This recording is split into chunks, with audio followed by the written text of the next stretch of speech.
समस्त को praise the Lord. प्रभुंकर धन्यवाद हो। प्रिय माँ बापा भाई भौणी पुओ झील मैंने प्रभुंकर दास दासीगण जो मैंने भिडियो को देखुंट विशेषकर प्रभु आपण मान आशीर्वाद करंतु, अनुग्रह करंतु, आपण मानकर जीवन रे उन्नत को से आणंतु एवं आपण मानकर स्वास्थ्य रे से उत्तमता भाव में वर्धिष्णु करंतु। यह मोर परमेश्वर निकट में प्रार्थना। विशेषकर मु चाहे आपण माने आशीर्वाद रे वृद्धि हुंतु, आपण मानकर पिला माने आशीर्वाद रे वृद्धि हुंतु, आपण मानकर सेवा कार्य, आपण मानकर मंडली आशीर्वाद रे वृद्धि पाओ। विशेषकर प्रिय रे माँ बापा भाई भौणी पुओ झील मैंने प्रभुंकर दास दासीगण जो मैंने भिडियो को देखुंट विशेषकर हे तो आज परमेश्वर आपण मान को कथा कहते। जो मैंने विश्वास करेंगे से माने परमेश्वर आश्चर्य विषय को देखिपारे। मु आज आपण मान सम्मुख रखापी चाहे आशीर्वाद विषय संपूर्ण मु ताहा करि न पारे, कहि न पारे, किंतु अल्प किछि परमेश्वर वाक्यरु आमने ताहा शिक्षा लाभ करिबा। आदम एवं हवा को परमेश्वर जेतेबेले बनाइले, निर्माण कले, से निज सादृश निर्माण करी सरई सेमानकु से आशीर्वाद कले। तत्सहित नहंकु एवं तांकर पुत्र मानंकु मध्य परमेश्वर आशीर्वाद कले। तत्सहित अब्राहम को ताहांकर वंश को मध्य परमेश्वर आशीर्वाद कले।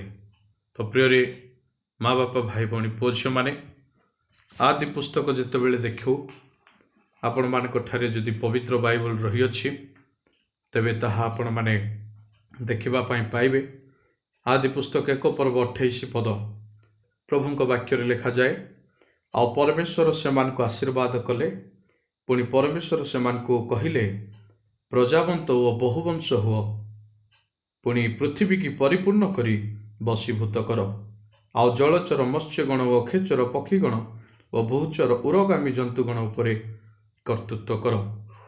ए स्थान रे आदम एवं हवा को परमेश्वर यही प्रकार आशीर्वाद कले जे से माने प्रत्येक जो पृथ्वी रे परिपूर्ण होइथिबा समस्त जलचर मत्स्य खेचर पक्षीगण भूचर उरगामी समस्त जंतु पर कर्तृत्व से माने करिवे, आउ पृथ्वी को परिपूर्ण करिवे, पृथ्वी को बसीभूत करिवे। यह थिला परमेश्वरंकर आशीर्वाद। यही आशीर्वाद आदम एवं हवा जीवन रे जेपरि परमेश्वर देइथिले, ठीक सही प्रकार से आदि पुस्तक 9 पर्व 1 पद जदि माने परमेश्वरंकर वाक्यरु देखू आपण माने जदि खलिबे तबे से स्थान रे मध्य आपण माने पाई पारिबे। आदि पुस्तक 9 पर्व 1 पद प्रभुंक वाक्य रे लिखा जाए, एथि तारो परमेश्वर नह ओ तांको पुत्र मान को आशीर्वाद करी कहिले, तुम्हें माने प्रजावंत ओ बहुवंश होई पृथ्वी की परिपूर्ण कर। यह मध्य माने जान तो परमेश्वर निकट रे एही स्थान रे नह आ तांकर पुत्र मानकर आशीर्वाद को माने देखुछु, जहाँकि परमेश्वर पृथ्वी रे परिपूर्ण हेबा पई से कहि अछंती। प्रिय माँ बापा भाई भौणी पुओ झील माने ठीक से ही प्रकार आदि पुस्तक 12 पर्व जेतेबेला माने पढ़ू आ से स्थान रे 2 पद ठारू 3 पद पर्यंत जेतेबेले पढ़ू से स्थान रे लिखा जाउछि, आम्भे तुम्भ ठारू एक महती गोष्ठी उत्पन्न करिबा, पुणी आम्भे तुम्भ को आशीर्वाद करी तुम्भर नाम महत करिबा, तुम्भे आशीर्वादर आकर हेबो। जो माने तुम्भ को आशीर्वाद करंती आम्भे समान को आशीर्वाद करिबा, पुणी जे कही तुम्भ को अभिशाप दिए आम्भे ताहाको अभिशाप देबा, आउ तुम्भ ठारू पृथ्वीर सबु वंश आशीर्वाद प्राप्त हेबे। अब्राहम ठारू पृथ्वीर जेते वंश अछंती समस्त आशीर्वाद हेबे, यह परमेश्वर ताहांक वाक्य द्वारा कहंती।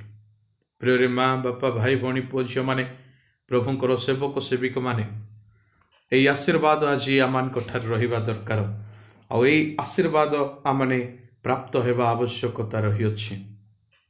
जदि आशीर्वाद आमान जीवन रे नाही तेबे आमने किछि करि परिबा नाही। आगो को मध्य आमने बढ़ी पारिबा नहीं। गालातीय पुस्तक 3 पर्व जेतेबेला आमे देखु परमेश्वरंकर वाक्य ठारू गालातीय पुस्तक जदि आमे खोलिबा 3 पर्व 13 पद से स्थान रे प्रभुंकर वाक्य आमान को सुंदर भाव में बुझाए एवं कुहे संपूर्ण ध्यान सहकारे शुणु। से स्थान लिखा जाए यीशु ख्रीष्टों हेतु अब्राहमंकर आशीर्वाद जेपरि विजाति मानक प्रति वर्ते पुणी आम्भे माने जेपरि विश्वास हेतु प्रतिज्ञात आत्मा प्राप्त हेउ। एथिपाई ख्रीष्ट आम्भ मान निमित्त अभिशप्त हो व्यवस्थार अभिशाप आम्भ मान मूल्य दे मुक्त कले, कारण लेखा अच्छी जे कई खुंटरे टंगा जाए से अभिशप्त। 13 पद को जितेबाला मैंने फोकस करूँ देखू भलरे से आम जापारू जे प्रभु जीशु ख्रीष्टों हेतु अब्राहमंकर आशीर्वाद जेपरि विजातीय मानक वर्ते, अर्थात आमने जितेबले प्रभु को जानी नथिलु ताकु ग्रहण कर नथिलु विजातीय सदृश थिलु, से प्रकार समय परमेश्वरंकर आशीर्वाद आमानक उपरे आसिला जेतेबेले प्रभु जीशु ख्रीष्टों को विश्वास कलु। प्रिय माँ बापा भाई भौणी पुओ झील मैंने से 3 पर्व 9 पद जितेबाला पढ़ू से स्थान लिखा जाए एणु जो